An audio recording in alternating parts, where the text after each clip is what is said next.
Hey, how's it going?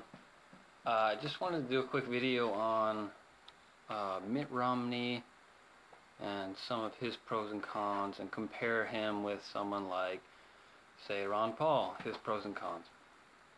So I'll quickly go over all the pros, and I'll start out by saying I like Mitt Romney. I think he's a good guy. So his pros are, he's definitely got lots of pros. Here are just a few that I thought of up the top of my head. He's a successful businessman.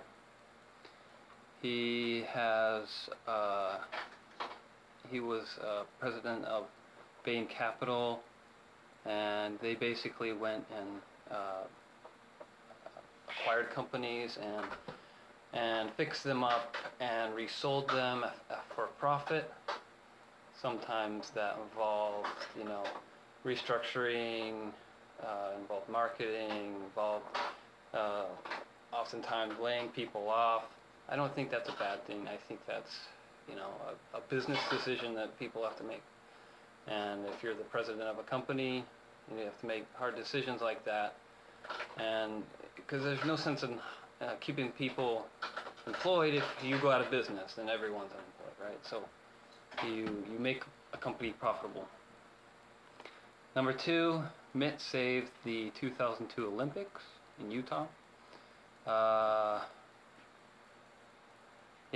The Winter Olympic Games 2002, Mitt Romney saved the Olympics. It was wrought with scandal, and it was badly in debt. Mitt came in, he turned it around. It was a very successful Olympics. Enough said. Three, Mitt is a good person with good morals. Yes. He's a member of the LDS Church. He's active, as far as I can tell. I've got our home teacher.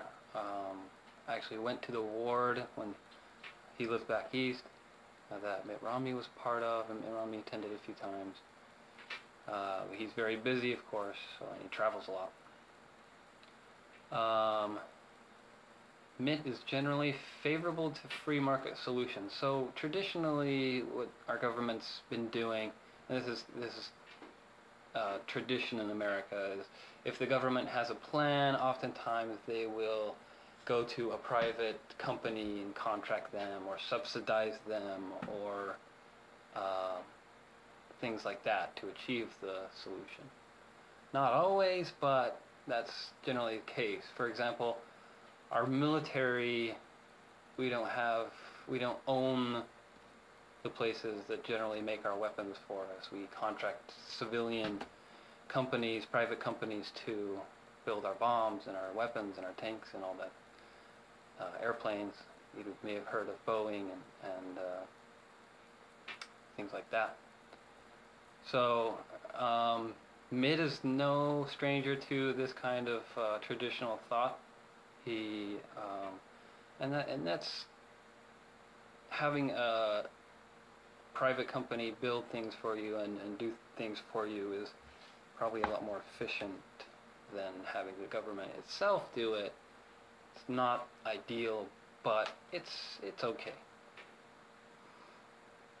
Right, the ideal situation would be the free market competes for the best price and the best quality of a product and delivers it to consumers. That doesn't really work with weapons and things like that, although there is competition in the military-industrial complex.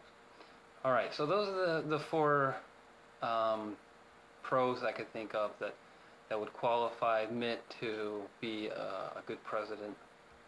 Now let's discuss some of his cons.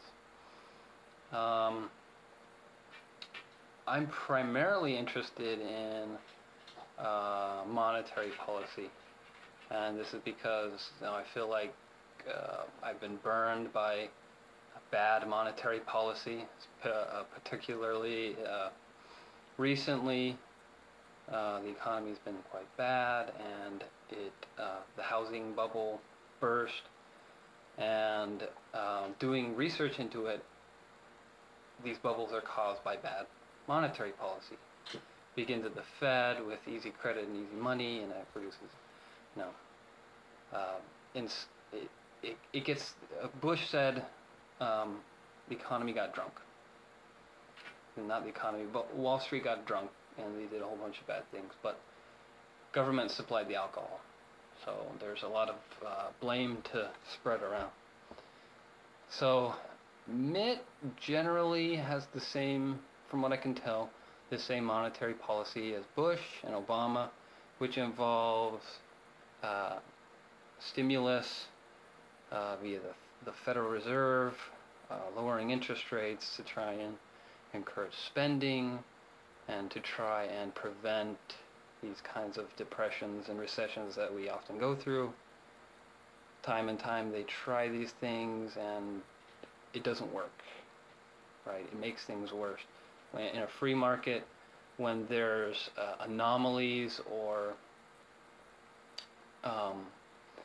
malinvestment going on, which there was in the housing crisis, the free market has to correct, and that involves the liquidation of bad debt and the liquidation of bad investment. It's very painful, just like you're an addict, you're going through withdrawal symptoms.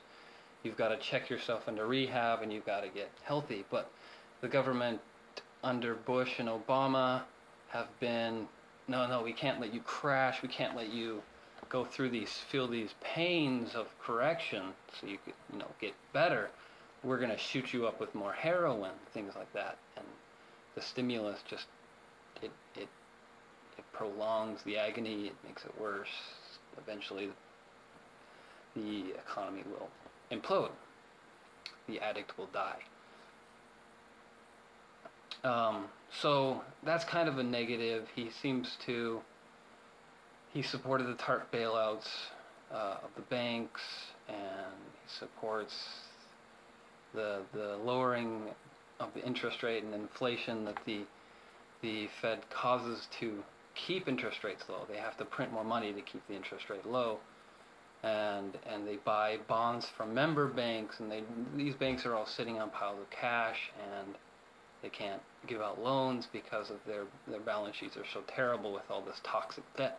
They're all zombies. They're all waiting to die, and Mitt Romney doesn't seem to have a plan to avoid that. Okay.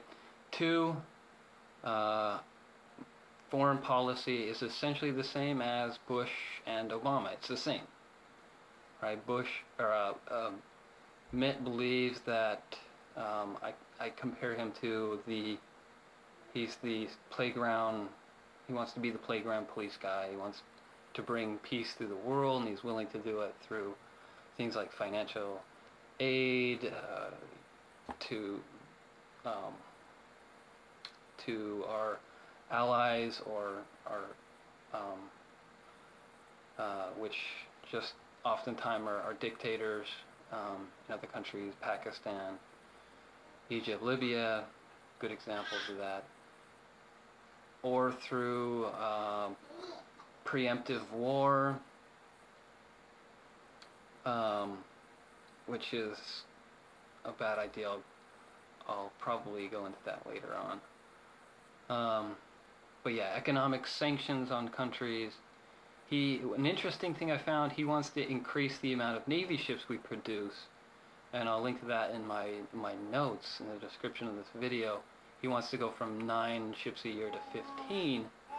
Now, this kind of confused me. Our greatest enemy right now are terrorists, and the primary function of a Navy ship or a battleship is to blow up other battleships. Terrorists don't have battleships. They fight with AK-47s and bombs, small bombs. So I'm not quite sure why we need, 5 more ships a year. By the way, that's Cold War levels. We haven't had 15 ships a year since 1990. Okay. He hasn't said much about not subsidizing the defense of other countries. The United States the United States spends more on the military than any other country, and several times more than any other country in the world. And we have bases in Germany and Japan and Korea, and we subsidize these nations' defenses. Does that make sense? We defend their country for them. And that's just like, why are we doing that? It's costing us lots of money. We can use the money here. We're in debt badly. Okay, so some of these things don't make sense to me. And then a third con I see with Mitt is he's kind of inconsistent in his usage of the Constitution, and or he misunderstands the constitutional powers of the president. For example, he often ridicules and attacks Barack Obama because of Obamacare, and I'm not going to go into Romney care, but he says it's unconstitutional, and it is. The government doesn't have a constitutional right to instantiate an insurance program for Americans. Okay, but then he comes out and he supports things like Social Security, which is an insurance program for Americans.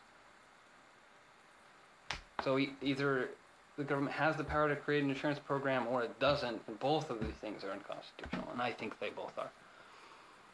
Okay, so he wants to fix Social Security. It should be fixed, but we should have a way to phase it out. And I don't know, I haven't heard of a plan that Romney has to do that. Okay, constitutional legality of preemptive war. According to our Constitution, you cannot go to war without a declaration by Congress. The president does not have the power to just go and attack any country he wants preemptively, especially if they haven't attacked us, especially without a constitutional, congressional declaration. That's important. So then he supports things like the Patriot Act, where warrantless searches can be performed on American citizens.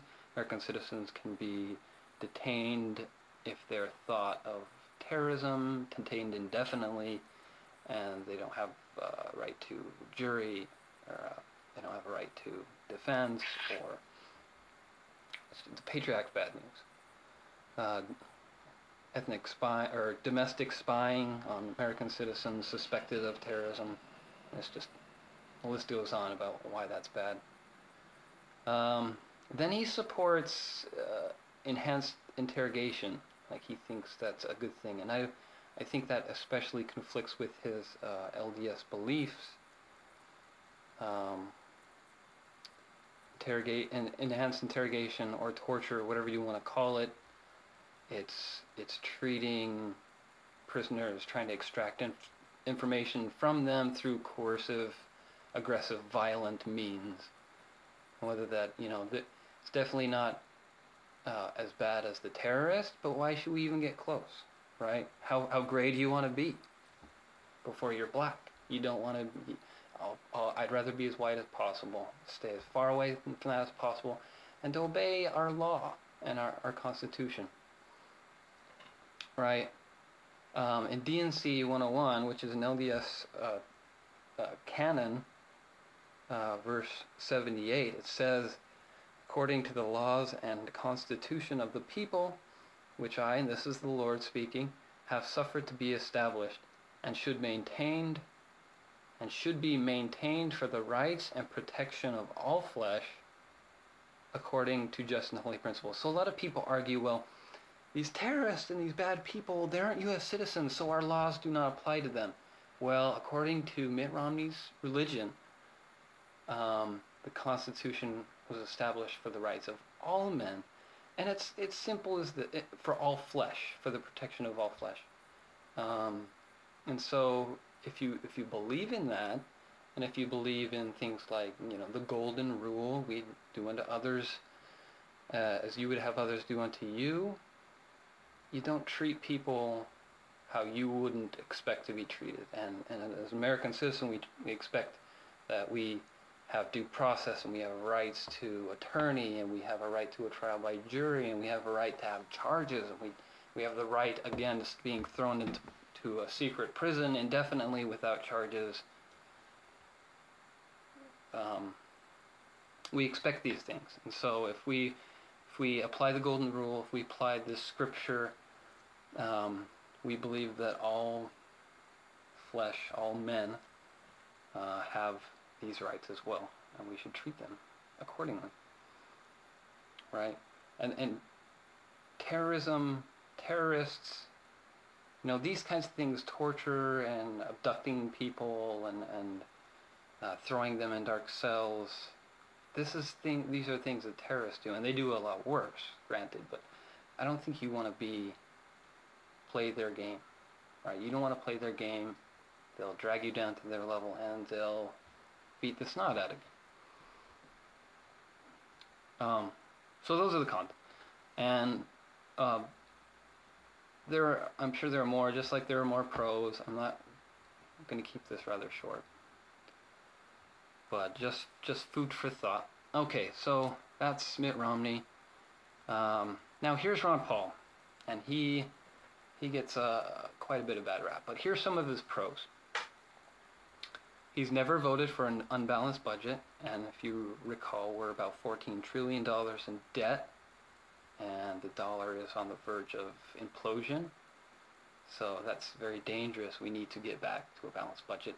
He's the only presidential candidate that's has a plan, submitted a plan to get to a balanced budget in any reasonable amount of time. If it takes 15 or 20 years, that's probably going to be too late, and nobody's going to believe that, right? Your term, if you're president, is 4 years. If you get elected again, it's another 4 years. You're going to be long gone in 15, 20 years, right? You're not going to be in office. Nobody's going to trust that your plan's going to be carried out. So you've got to do it soon, and Ron Paul has a plan to do this in 3 years. He has always voted in support of the Constitution. They call him Dr. No. He always votes against things that are unconstitutional. For example, the Patriot Act and things like that. He has, I've already mentioned, the 3-year plan to balance the budget. And this 3-year plan cuts about $1 trillion in spending the first year, brings us to a balanced budget in 3 years. And the idea is, it repeals a number of government intrusions into the economy. And the idea is the government can't run the economy. It constantly tries to manipulate the economy into doing what it wants, and it's failed. It's failed very badly. And the only constitutional thing, the Constitution doesn't give the federal government the power to run the economy. It's our job. It's the people's job to run the economy. And the only constitutional thing a government can do is let the free market keep more of its money. And when the free market has capital, it can reinvest it and use it to benefit society. We know this works because we've done it. What we have today is not capitalism. We've lost a lot of our economic freedom. Okay, we're number like 11 or 12 on the list. We used to be number 1 on the ranking of economic freedom. Okay, so the government can let the economy, let the free market keep more of its money, let us keep more of our money through lower taxes or getting rid of taxes altogether, except for that required to maintain a constitutional government, which isn't that much money, believe it or not. And you can do that through excise taxes and things like that. And then get out of the way. So this Ron Paul's plan repeals a number of regulations like Sarbanes-Oxley and Dodd-Frank, which are quite heavy burdens on the economy, on the free market, on small business, and it prevents them from growing. and they can't give out more jobs. They can't create jobs if they can't grow. If we make it difficult for them to grow, we end up in the situation where we are now, where we have lots of unemployment. So 5, Ron Paul would never go to war without a declaration, and he would end all current unconstitutional wars. Ron Paul would end, this is number 6, end the income tax and replace it with nothing. So end the income tax and get rid of the IRS. You can only do that, though, if you have smaller government, and that's why he cuts $1 trillion out of the first year he's in office, and I'm sure if he's elected a second term, he would shrink government even more after the budget has been balanced, so that he could get rid of some of these taxes that are burdens upon Americans. Okay, a lot of candidates have plans to lower taxes, but lowering taxes without cutting spending is very dangerous. It just prolongs the agony. It dumps the burden of paying back the debt onto our children. That's a bad idea. It's immoral. Okay, and he's always number 7. He would allow young people to opt out of Social Security, and that's cool. People under 25 get to opt out. If they want to, they don't have to pay Social Security, and they don't get the benefits, and that's great. A great way to phase out Social Security. Okay, number 8, he has always been pro-life, and he's always opposed abortion. Notice that I didn't list flip-flopping among Romney's cons, because I believe it's important that he believes the right ideals now, regardless of what his past is. You know, people learn, so it's better that you've always known the truth and the best methodologies and best methods. But you know, people are fallible creatures, and so that's definitely forgivable. It's not a very good reason not to vote for Romney, in my opinion. So the cons about Ron Paul. Okay. Number 1, Ron Paul is old. He's, I think, 76. He'll be 80 when he's up for re-election if he runs again. So I mean, that's kind of old. 80's old. That's definitely a con. He's healthy.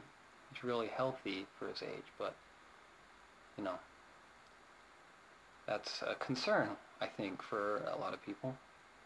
Number 2, and this is a particular one that I don't like about Ron Paul. Number 2 is Ron Paul set the opt-out age for Social Security at age 25. I'm 27, and I want to opt out. Come on, that's terrible. Make it 30, please. Okay, that's all the actually cons I could think of. Now, there are a whole bunch of perceptive cons for Ron Paul that I don't think are true. I don't think are accurate. And I'll go over some of those. I've got 3 of those. Number 1, and these are perceived cons. 1, Ron Paul's ideas are a departure from the current establishment. That makes a lot of people nervous. His ideas are different. All the presidential candidates are roughly the same. You know, minor differences. Romney, Kane, Perry, Bachman, they're all virtually identical on all the issues. Okay, Ron Paul is the only one who, you know, really differs in his ideas. And his ideas are very, they come from his principles, and his principles are very simple. The principle of you have the right, you have certain rights, inalienable rights, property, liberty, and life. And life means that you own yourself and you have the right to do what you want with yourself, so long as you don't hurt other people. And his principles, you know, is totally against any method of coercion or aggression against other people. So if you apply this concept of and it's liberty in all essence, if you apply this concept of liberty to the issues of our time, you come up with very different answers than the establishment, right? We'll go over some of those. Ron Paul believes that it's the liberty that was established by our Constitution and the Declaration of Independence that made America the hope of the earth. We were the freest and most prosperous because of our freeness, and that's what made us the greatest nation on earth. And he believes for the last 100 years we've kind of lost our way. And if you look on I keep on mentioning the Economic Freedom Index, we have lost a lot of our freedoms. We used to be number one. Now Canada is more economically free than we are. That's just ridiculous. No offense to Canada, but that's just ridiculous. So yeah, Romney believes that America's hope of the earth, I think, for different reasons. Number two, so just to recap, number one, his ideas are different. They're not necessarily bad. They're based upon the idea of freedom and liberty and what our Constitution, the ideas that our Constitution, our founding fathers promotes. Okay.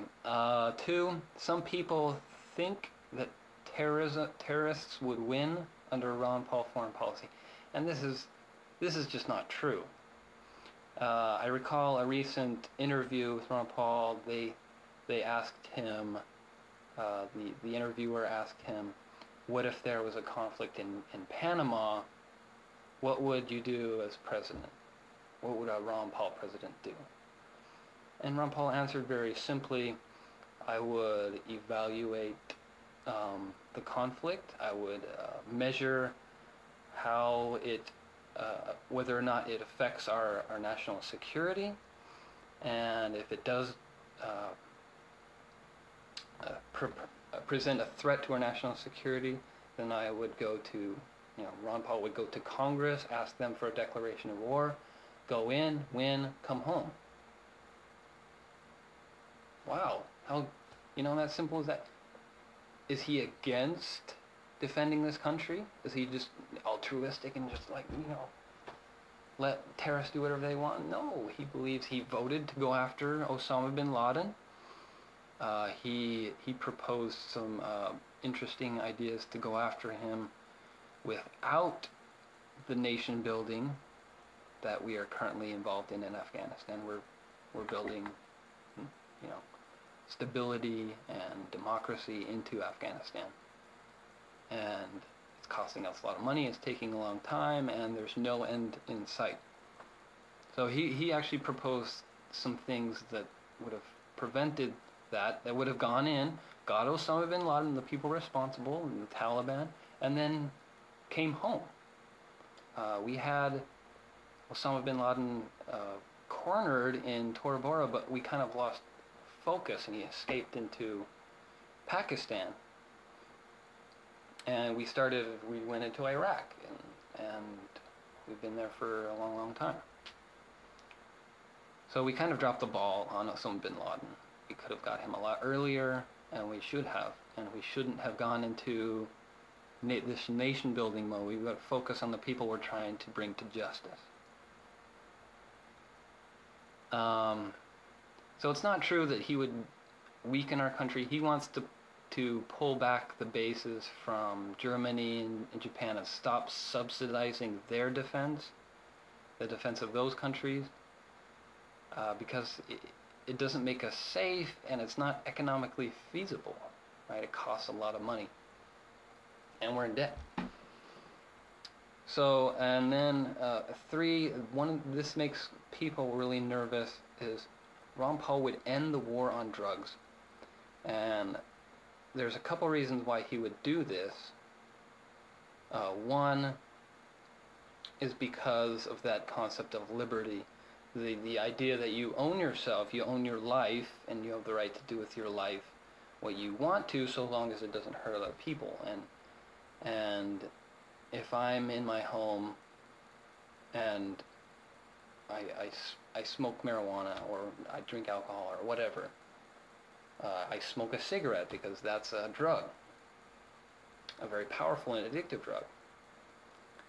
As long as I'm not hurting other people, that should be okay, right? I should have the right to do that. I should have the right to, and you extend that concept of liberty to everything, right? You have the right to drink whole milk. You have the right to drink raw milk. You have the right to drink whipping cream if you want to. You have the right to exercise or not exercise, right? It's your body. You can do with it what you want. Now, some of this stuff does affect other people indirectly. Like if you're drunk all the time, if you're an addict to drugs, that affects, of course, your family and your friends. And but that's, Ron Paul sees that as a disease. Ron Paul's a doctor by occupation. He sees that as a disease rather than a crime, and should be treated like a disease instead of crime. You don't throw the addict in jail. You help the addict through rehab and things like that. Detox. So, but on the opposite, if you accept the notion that government can tell you what you can and cannot do with your body, then there's no end to how invasive the government can get into your life. They could take your kids away from you, and this has happened in the United Kingdom. People have had their kids taken away from them because they're too fat, because the state thinks they're too fat. And that's very dangerous, that's very invasive, right?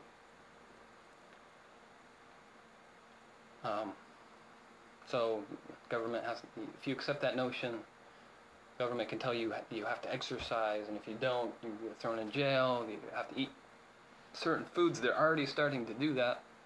They've banned raw milk. I mean, come on, raw milk. It's just ridiculous. So, and then the second reason why he would end the war on drugs is because the Constitution doesn't give the federal government the power to make anything illegal. Right? Think about that. The Constitution does not grant permission to the federal government to make anything illegal. That is actually left up to the states. And under a Ron Paul presidency, the war on drugs would be ended, and the power would be given back to the states where it belongs. And a state can choose whether or not to legalize these drugs or not, like they have with alcohol and cigarettes. And many states have legalized marijuana for medical purposes with a prescription. So this, states can experiment with these things and make them legal and control them, rather than spend billions and billions of dollars on every year to make them illegal. And I was watching this show on National Geographic called Border Wars. There was this grandma who got pulled over. The dogs smelled something in her vehicle at the border, and the Border Patrol agents searched her vehicle, and they found 38 pounds of cocaine, and that roughly equates to $1.2 million. 38 pounds, that's the size of a baby, and it's worth $1.2 million. It's just, the money goes to the drug cartels and causes a lot of damage in Mexico and all over the world. The terrorists make bank off this. So, and it's such a high price because of the black market. When you make things illegal and people still want them, a black market emerges, and because of the exclusivity and the risk involved in transactions with black market goods, the prices are very, very high, and the punishments are very, very severe. So you don't want it you don't want to be giving that much money and that much power to terrorists, drug cartels, and criminals, right? Does bad things. So if you make it legal and control it, look at the price of alcohol, look at the price of cigarettes, they're dirt cheap. just because alcohol is legal doesn't mean everybody's a drunkard, right? So those are some of the fears about Ron Paul, but I don't think they're very founded. They're not. Many of them are just plain untrue, like the foreign policy one. We would actually probably be safer under a Ron Paul foreign policy. The economy would run better because he would not intrude in the economy, and he would let the free market dictate. And I'll go into maybe the free market later on. Some people have some misconceptions about the free market, and they think that it'll just, monopolies galore if the free market's allowed to run without regulation, and it's just not true. And we can historically prove that. Alright, so those are the pros and cons about Ron Paul and Mitt Romney. I'm not going to tell you which you should vote for. I've made up my mind, and I think there's a clear winner here. And but this is mainly just for information. Hopefully you've heard some things you didn't know before about both of these candidates, and you can better make an informed decision. So thanks for watching, and we'll see ya.